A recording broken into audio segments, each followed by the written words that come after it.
மழை வேற வந்துனே இருக்கு நான் மழை நிக்கவே மழை காலம் ஸ்டார்ட் ஆயிடுச்சு மாதிரி காமாச்சி துணி எடுக்கிறதுக்கு எனக்கு தான் கால் நோவு சரியில்லை இல்ல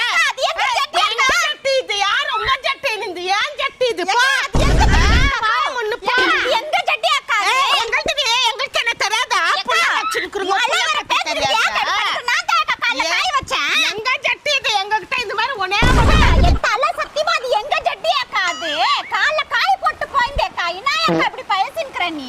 அப்படியே சத்யவான் சாவத்திரி மாதிரி பேசுற நான் தான் சொல்றேன் நான் கால்ல காய் வச்சு சத்யா நீ பாக்கல நீ சொல்ல நீ அப்படியே நின்னுக்க போற அப்படியே என்ன மழை மேதி ஐயோ 100 ரூபாய்க்கு 4 ஜட்டி மழை வந்து வீட்டுக்கு போங்க காமாட்சி போட்டுன்னுக்குறா கொண்டை போய் உனக்கு கட்டினுக்கு பாரு தொண்டை போய் குடி கசாயத்தை குடுக்க முடியாது போடி என்ன பண்ற பண்ணு போடி அதுக்கு இந்த ஜட்டி நீயே வச்சுக்கோ நான் வேற வாங்கிக்கிறேன் ஓட்ட ஜட்டி ஆமாவா என் வீட்டுக்கு டக்குது கொலா தொட்டி இந்தாடி எனக்கு